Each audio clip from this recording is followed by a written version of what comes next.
I am the virtual teacher at Egnatia Career College.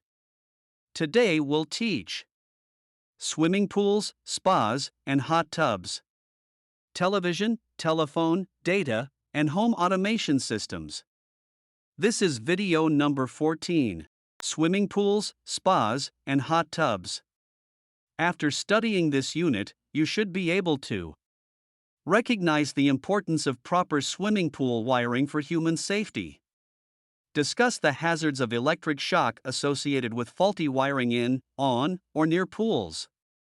Describe the differences between permanently installed pools and pools that are portable or storable.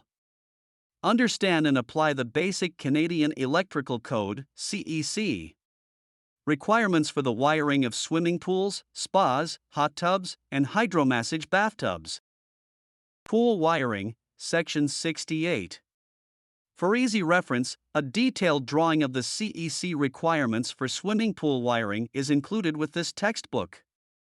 Sheet 8 of the residence plans provided with this textbook. Refer to this drawing as you study this unit. Swimming pools, wading pools, hydromassage bathtubs, therapeutic pools, decorative pools, hot tubs, and spas must be wired according to CEC Section 68. To protect people using such pools, rules specific to pool wiring have been developed over the years. Extreme care is required when wiring all equipment associated with pools. Electrical hazards. A person can suffer an immobilizing or lethal shock in a residential-type pool in two ways. 1. An electrical shock can be transmitted to someone in a pool who touches a live wire or the live casing or enclosure of an appliance, such as a hairdryer, radio, or extension cord. 2. If an appliance falls into the pool, an electrical shock can be transmitted to a person in the water by means of voltage gradients in the water. Refer to Figure 2 for an illustration of this life-threatening hazard. As Figure number 2 shows, rings of voltage radiate outwardly from the radio to the pool walls. These rings can be likened to the rings that form when a rock is thrown into the water. The voltage gradients range from 120 volts at the radio to 0 volts at the pool walls. The pool walls are assumed to be at ground or zero potential. The gradients, in varying degrees, are found in the entire body of water. Figure 22-2 shows voltage gradients in the pool of 90 volts and 60 volts. This figure is a simplification of the actual situation, in which there are many voltage gradients. In this case, the voltage differential, 30 volts, is an extremely hazardous value. The person in the pool, who is surrounded by these voltage gradients, is subject to severe shock, immobilization, which can result in drowning, or actual electrocution. Tests conducted over the years have shown that a voltage gradient of 1.5 volts per 300 mm can cause paralysis. Study Sheet 8 of the house plans supplied with this text. Note that, in general, underwater swimming pool lighting fixtures must be positioned not more than 600 mm below the normal water level, so that when a person is in the water close to an underwater lighting fixture, the relative position of the fixture is well below the person's heart. Fixtures that are permitted to be installed no less than 10 mm below the normal water level have undergone tougher, abnormal impact tests, such as those tests given to cleaning tools or other mechanical objects. The lenses on these fixtures can withstand these abnormal impact tests, whereas the standard underwater fixtures that are required to be 600 mm below the water level are subjected to normal impact tests that duplicate the impact of a person kicking the lens. Another hazard associated with spas and hot tubs is prolonged immersion in hot water. If the water is too hot and/or the immersion too long, lethargy, drowsiness, hyperthermia can set in. This can increase the risk of drowning. The Canadian Standards Association (CSA) standard establishes maximum water temperature at 40 degrees Celsius. The suggested maximum time of immersion is generally 15 minutes. Instructions furnished with spas and hot tubs specify the maximum temperature and time permitted for using the spa or hot tub. Hot water, in combination with drugs and alcohol, presents a hazard to life. Caution must be observed at all times. The figures in this unit show the CEC rules that relate to safety procedures for wiring pools. Wiring methods. Throughout Section 68, you will find that the wiring must be installed in rigid metal conduit, flexible metal conduit, rigid nonmetallic conduit, flexible cord for wet locations, or, in some cases, EMT. For wet niche fixtures, Rule 68-1002. Rule 68-066-5 states that only brass, copper, or other corrosion-resistant metal must be used.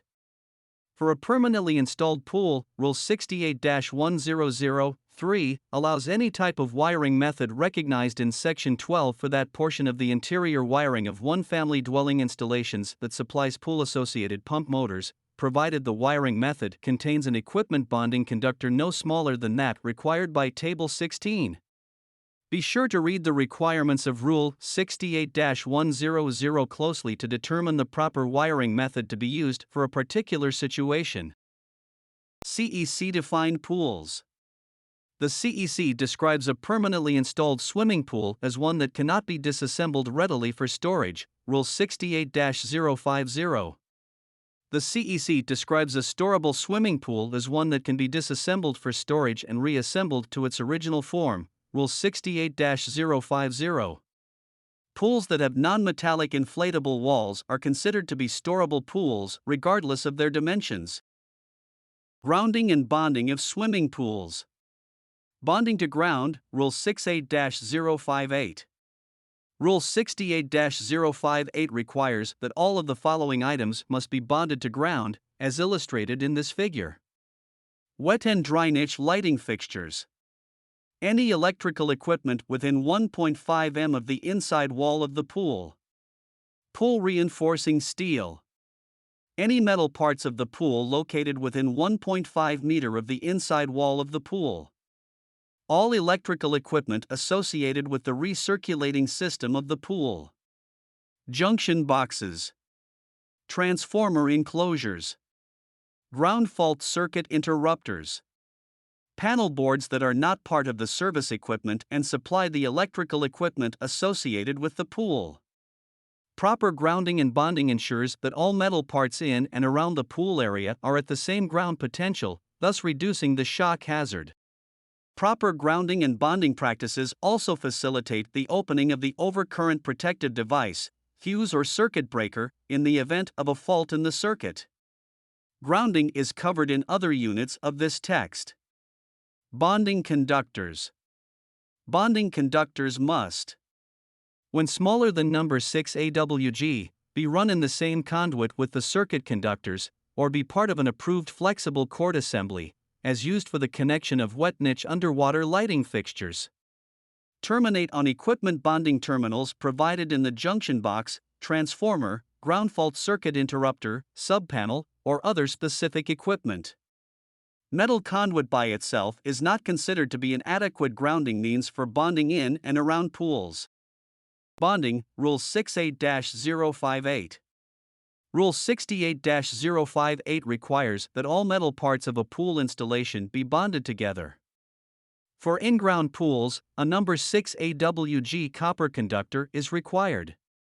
For above-ground pools, a copper conductor sized in accordance with Table 16 is acceptable.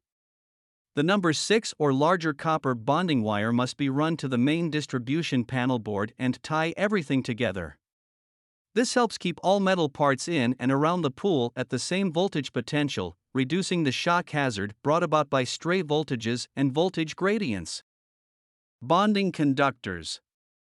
The bonding conductor must be connected to the steel reinforcing bars in the concrete using a minimum of 4 equally spaced connections. When epoxy-coated reinforcing steel is used in the construction of a swimming pool, placing a loop of number 6 AWG copper around the pool below the normal water level could be an alternative to bonding the reinforcing steel at 4 locations.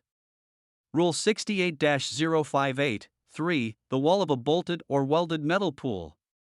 Any deck boxes. Ladders. Other metal parts of the pool or non-electrical equipment. Bonding conductors need not be installed in conduit, may be connected directly to the equipment that requires bonding by means of brass, copper, or copper alloy clamps. Lighting fixtures underwater. Rule 68-066 covers underwater lighting fixtures for permanently installed pools. There are three types of underwater lighting fixtures. Dry-niche lighting fixtures are mounted in the side walls of the pool and are designed to be relamped from the rear. These fixtures are waterproof. Wet-niche lighting fixtures are mounted in the side wall of the pool and are designed to be relamped from the front. The supply cord is stored inside the fixture. The cord should be long enough to reach the top of the pool deck for lamp replacement. The forming shell to which the fixture attaches is intended to fill up with pool water. No-niche lighting fixtures are mounted on a bracket on the inside wall of the pool. The supply conduit terminates on this bracket. The supply cord runs through this conduit to a deck box for connection to the circuit wiring. The extra supply cord is stored in the space behind the no-niche fixture. The cord should be long enough to reach the top of the pool deck for lamp replacement. This type of fixture is mainly used in retrofit installations and for above-ground pools. Extra low-voltage lighting has recently become more popular for pool installations. This type of lighting receives its power from an extra low-voltage transformer fed from a ground fault circuit interrupter (GFCI) protected circuit. The transformer and the GFC are generally located over 3 meters from the pool. Electric heating of swimming pool decks. Recommendations for deck area electric heating units are illustrated in this figure. Circuit sizing for electric heaters. The branch circuit overcurrent protective devices shall be rated not less than 125% of the heater's nameplate rating, according to Rule 62-114-8. The branch circuit conductors must have an ampacity not less than the connected load supplied, and not less than 80% of the rating of the overcurrent devices protecting the circuit, Rule 62-110-1b and 62-114-6b. All heating cable sets used for surface heating sidewalks, driveways, and pool decks must be fed from a GFCI protected circuit, Rule 62-116-1. Spas and hot tubs, Rule 68-400 through 68-408.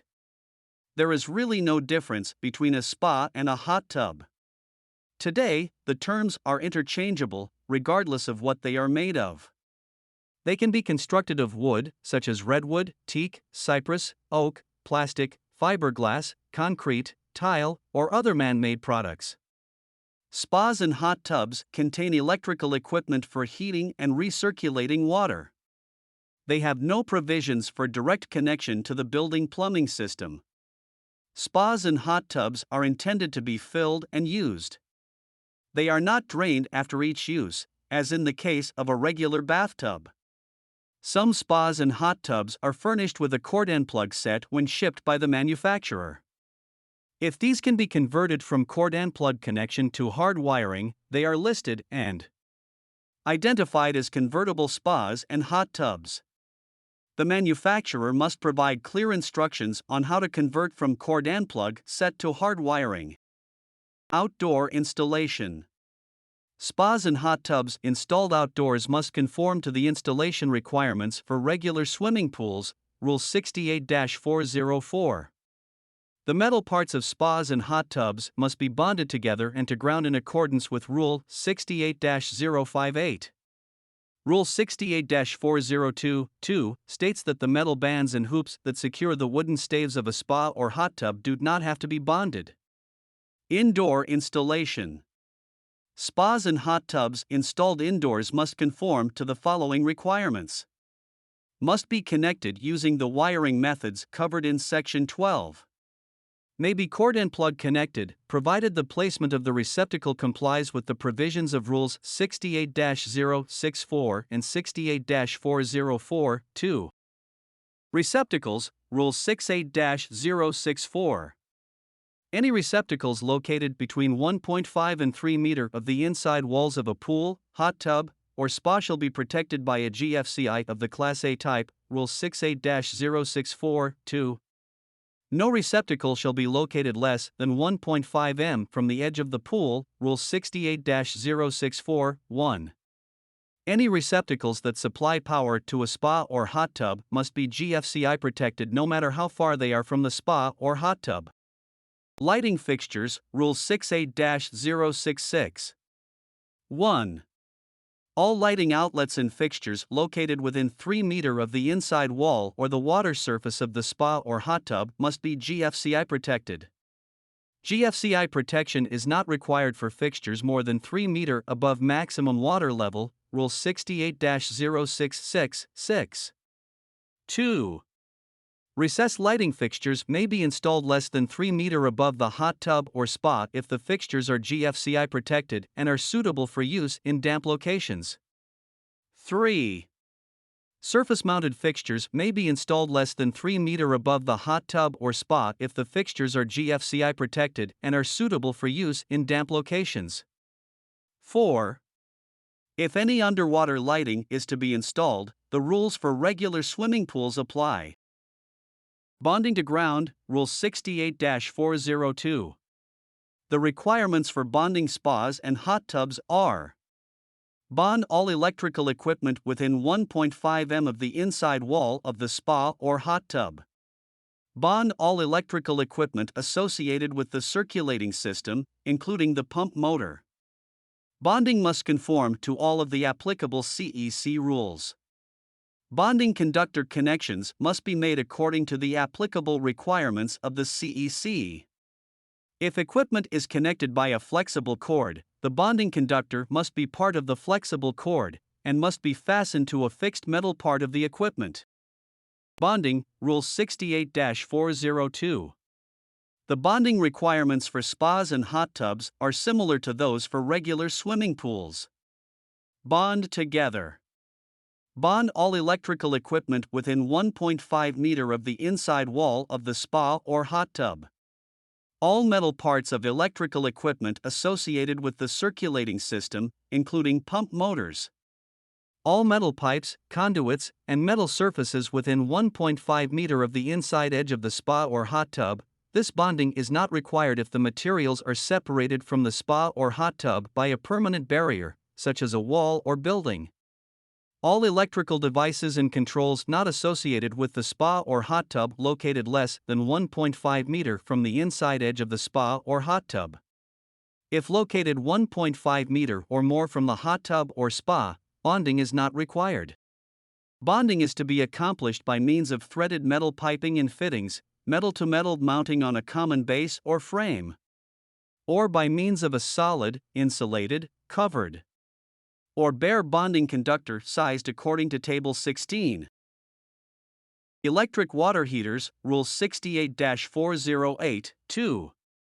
Electric water heaters must be approved for the purpose. They must have overcurrent protection rated not less than 125% of the total load, as indicated on the nameplate of the heater, due to the panel being marked for 80% continuous operation. Wiring and circuit protection. Most spas and hot tubs require a 120-240 volt circuit with an overcurrent device ranging from 40 to 60 amperes. All spas and hot tubs must be fed from a GFCI protected circuit. As with pools, this GFCI device must be located more than 3 meters from the pool water. Since the spa or hot tub has a motor disconnecting means must also be supplied. This is typically accomplished by installing the GFCI circuit breaker in a weatherproof enclosure, located in a convenient location for testing purposes, and within sight of the hot tub or spa. Leakage current collectors, Rule 68-406. Leakage current collectors must be installed in the water inlets or water outlets of spas or hot tubs. They must be electrically insulated from the tub and bonded to the control panel of the unit, or to the main service ground with a minimum number 6 copper bonding conductor. Or the bonding conductor may be sized from Table 16, provided it is mechanically protected in the same manner as the circuit conductors. Hydromassage bathtubs, subsection 68-300. Hydromassage bathtubs, also called whirlpool tubs or whirlpool bathtubs, together with their associated electrical components, must be GFCI protected. Because a hydromassage bathtub does not present any more of a shock hazard than a regular bathtub, the CEC permits all other wiring, fixtures, switches, receptacles, and other equipment in the same room but not directly associated with the hydromassage bathtub to be installed according to all the normal CEC requirements covering installation of that equipment in bathrooms. This residence has a hydromassage tub in the ensuite bathroom. It is powered by a half HP, 120V, 450 RPM, single-phase motor rated at 10 amperes.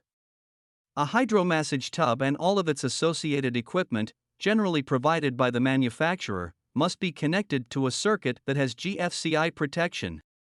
Some manufacturers provide a GFCI device built into the hydromassage tub control system. Otherwise, the GFCI device must be supplied and installed by the electrician. This can be a feed-through device installed in a device box in the bathroom, a GFCI receptacle located under the tub, or a GFCI circuit breaker. The device must be located where it is accessible for testing. If the hydromassage tub is cord cap connected, the receptacle located under the tub must be located at least 300 mm above the floor, Rule 68-306, 1. Figure 13-15 in Unit 13 illustrates one manufacturer's hydromassage bathtub. By definition in Rule 68-050, a hydromassage bathtub is intended to be filled, used, and then drained after each use, whereas a spa or hot tub is filled with water and not drained after each use. Fountains and decorative pools. The home discussed in this text does not have a fountain. When fountains share water with a regular swimming pool, the fountain wiring must conform to pool wiring requirements. If the house has a water pump for a waterfall or decorative pool in the garden, the pump must be protected by a GFCI, Rule 26-956. A decorative pool is one in which any dimension is greater than 1.5 meter, Rule 68-050. Decorative pools must be wired in the same manner as swimming pools. Summary. The figures in this unit and the building plans included with this book present a detailed overview of the CEC requirements for pool wiring. Television, telephone, data, and home automation systems. After studying this unit, you should be able to install television outlets, antennas, cables, and lead-in wires. List cable television installation requirements. Describe the basic installation of satellite antennas. Install telephone conductors, outlet boxes, and outlets. Install and terminate computer network cable. Understand the basics of wireless. Understand the basic terminology of home automation. Identify types of devices that can be controlled by a home automation system. Television TV. Television signals can be received by means of antenna, cable, or satellite dish. Because some systems may not be available in the region of the country or the area in which you will be working, the text discusses all three types of installations. General wiring. Television outlets may be connected in several ways, depending on their proposed locations. In general, for installation in dwellings, the electrician uses standard sectional switchboxes or 102 mm square, 38 mm deep outlet boxes with single-gang raised plaster covers. A box is installed at each point on the system where an outlet is located. Use non-metallic boxes if the system is to be wired with unshielded cable. Television installation methods. This figure shows a master amplifier distribution system. The lead-in wire from the antenna is connected to an amplifier placed in an accessible area, such as the basement. Twin lead, 300 ohm cable runs from the amplifier to each of the outlet boxes. The cable is connected to tap-off units, which have a 300 ohm input and a 300 ohm output. The tap-off units have terminals or plug-in arrangements so that the 300 ohm twin-lead cable can be connected between the television outlet and the television. Amplified systems are generally not necessary in typical residential installations, where cable television is available. With a multi-set coupler, the lead-in wire from the antenna is connected to a pair of terminals on the coupler. The cables to each television are connected to other pairs of terminals. 2 to 4 televisions can be connected to a coupler, depending on the number of terminal pairs provided. Because an amplifier is not required, a coupler system is less expensive than an amplifier distribution system. A third method of installing a television system uses shielded 75-ohm coaxial cable, which is connected to impedance-matching transformers with 75 or 300 ohm outputs. Additional cable is then connected between the matching transformer and the television. Many older televisions have 300 ohm inputs, newer models generally have 75 ohm inputs. Some manufacturers recommend shielded coaxial cable to prevent interference and keep the color signal strong. Both shielded and non-shielded lead-in wire deliver good television reception when properly installed. This figure shows common locations for a television antenna on a residence. Faceplates are provided for tap-off units to match conventional switch and convenience outlet faceplates. Combination 2-gang faceplates also are available for tap-off. Both a 120-volt convenience receptacle and a television outlet can be mounted in one outlet box using this combination faceplate. However, a combination installation requires that a metal barrier be installed between the 120-volt section and the television section of the outlet box, Rule 54-400-3A. This barrier prevents line voltage interference with the television signal and keeps the 120-volt wiring away from the television wiring. In addition, line voltage cables and lead-in wire must be separated to prevent interference when they are run in the same space within the walls and ceilings. The line voltage cable should be fastened to one side of the space and the lead-in cable to the other side. CEC Rules for Cable Television, Section 54. Cable systems, also called Community Antenna Television, CATV, or just Cable TV, are installed both overhead and underground in a community. To supply an individual customer, the cable company runs coaxial cables through the wall of a residence at a convenient point. Up to this point of entry, inside the building, and underground, the cable company must conform to the requirements of Section 54, plus local codes if applicable. These are some of the key rules. 1. The outer conductive shield of the coaxial cables must be grounded as close as possible to the point of entry, Rule 54-200-1. 2. Coaxial cables shall not be run in the same conduits or box as electric light and power conductors, Rule 54-400-3. 3. The grounding conductor, Rule 54-300. A. Must be insulated. B. Must not be smaller than number 14 AWG. C. May be solid or stranded but must be of copper. D. Must be run in a line as straight as practicable to the grounding. E. Shall be guarded from mechanical damage. F. Shall be connected to the nearest accessible location on the building or structure grounding electrode, Rules 10-118 and 54-304. The grounded interior water pipes, Rule 10-700, or the grounding electrode conductor. G. If none of the options in F are available, then ground to any of the electrodes per Rule 10-118, such as the metal frame of the building, a concrete encased electrode, or a plate electrode. H. If none of the options in F and G are available, then ground to any of the electrodes per Rule 54-302. The electrodes shall be driven to a depth of at least 2 meters. The connection may be by ground clamp or by a wire lead with a pressure connector. Refer to Canadian Standards Association, CSA, Standard C22.109. Caution. If any of the preceding results in one grounding electrode for the CATV shield and another grounding electrode for the electrical system, bond the two electrodes together with a bonding jumper no smaller than number 6 copper, Rule 54-500-3. Grounding and bonding the coaxial cable shield to the same grounding electrode as the main service ground prevents voltage differences between the shield and other grounded objects, such as a water pipe. Satellite antennas. A satellite antenna system consists of a parabolic dish, a low-noise block amplifier with integral feed, LNBF, mounting hardware, and a receiver. At one time, satellite systems were most popular in the rural areas where choices of stations on a conventional antenna were limited. The dish was 2 or 3 meters in diameter and was usually mounted on a large steel pole cemented into the ground. Many of these systems had rotors that rotated and pointed the dish to different satellites.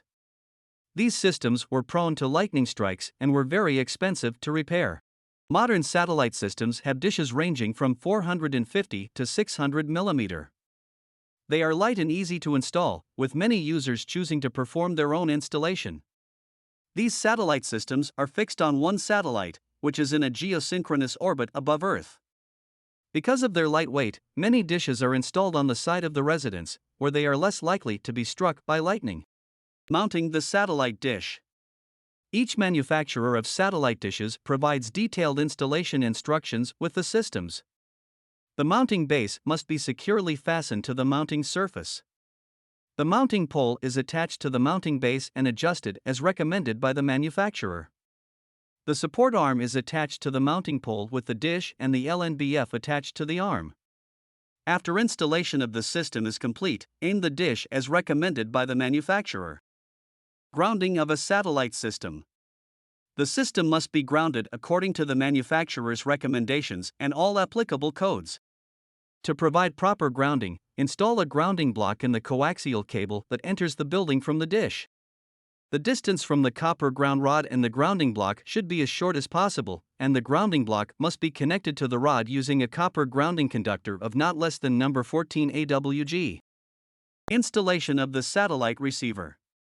The satellite receiver is a remote-controlled device the viewer uses to control the channel. It therefore must be installed close to the television. More than one TV may be connected to this system.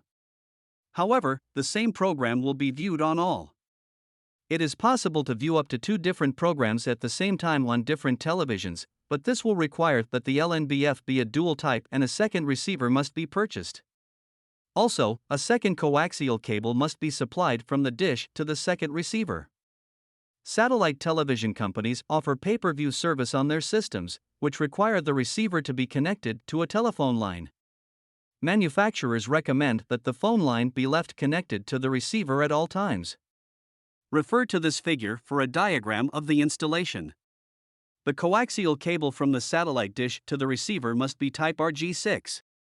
After the receiver, type RG59 may be used to distribute the signal throughout the residence. However, the higher quality video provided by digital and high-definition television, HDTV, require RG6 throughout the home. Many signals received by a satellite dish provide the audio portion of the program in stereo. Many satellite services even supply specialty audio, radio, stations. The satellite receiver has audio output jacks on the rear panel for connection to a conventional stereo system for improved audio. This connection usually requires 2 audio patch cables with RCA-type jacks on both ends. CEC rules for installing antennas and lead-in wires, Section 54. Home television sets and AM and FM radios generally come complete with built-in antennas. For those locations in outlying areas, out of reach of strong signals, it is quite common to install a separate antenna system. Either indoor or outdoor antennas may be used with televisions. The front of an outdoor antenna is aimed at the television transmitting station. When transmitting stations are located in different directions, a rotor on the mast turns the antenna to face the direction of each transmitter. The rotor is controlled from inside the building. The controller's cord is plugged into a regular 120-volt receptacle to obtain power. A 4-wire cable is usually installed between the rotor motor and the control unit. The wiring for a rotor may be installed during the roughing in stage of construction by running the rotor's 4-wire cable into a device wall box, allowing 1.5 to 1.8 meter of extra cable, and then installing a regular single-gang switch plate when finishing. Section 54 covers this subject. Although instructions are supplied with antennas, be sure to follow these Canadian Electrical Code (CEC) rules. 1. Antennas and lead-in wires shall be securely supported, Rule 54 to 108. 2. Antennas and lead-in wires shall not be attached to the electric service mast. 3. Antennas and lead-in wires shall be kept away from all light and power conductors to avoid accidental contact with them. 4. Lead-in wires shall be securely attached to the antenna. 5. Outdoor antennas and lead-in conductors shall not cross over light and power wires. 6. Lead-in conductors shall be kept at least 600 mm away from open light and power conductors, Rule 54 to 400. 7. Where practicable, antenna conductors shall not be run under open light and power conductors. 8. On the outside of a building. At position and fasten lead-in wires so they cannot swing closer than 300 mm to light and power wires having a maximum of 300 volts between conductors. B. Keep lead-in conductors at least 2 meters away from the lightning rod system or bond together, according to Rule 10-702. 9. On the inside of a building. I keep antenna and lead-in wires at least 50 mm from other open wiring, as in old houses, unless the other wiring is in a metal raceway or in cable armor. B. Keep lead-in wires out of electric boxes unless there is an effective, permanently installed barrier to separate the light and power wires from the lead-in wire. 10. Grounding. A. The grounding wire must be copper. B. The grounding wire need not be insulated. It must be securely fastened in place, may be attached directly to a surface without the need for insulating supports, shall be protected from physical damage or be large enough to compensate for lack of protection, and shall be run in as straight a line as is practicable. C. The grounding conductor shall be connected to the nearest accessible location on the building or structure grounding electrode, Rule 54-200-1, or the grounded interior water pipe, Rule 54-302, or the metallic power service raceway, or the service equipment enclosure, or the grounding electrode conductor or its metal enclosure. D. If none of the options in C is available, ground to any one of the electrodes per Rule 10-700, such as a metal underground water pipe, an independent metal water piping system, or a concrete encased electrode. E. The grounding conductor may be run inside or outside the building, but must be protected where exposed to mechanical injury. F. The grounding conductor shall not be smaller than number 14 copper. Caution. If any of the preceding rules results in one grounding electrode for the antenna and another grounding electrode for the electrical system, bond the two electrodes together with a bonding jumper not smaller than number 6 copper or its equivalent. Grounding and bonding to the same grounding electrode as the main service ground prevents voltage differences between the two systems.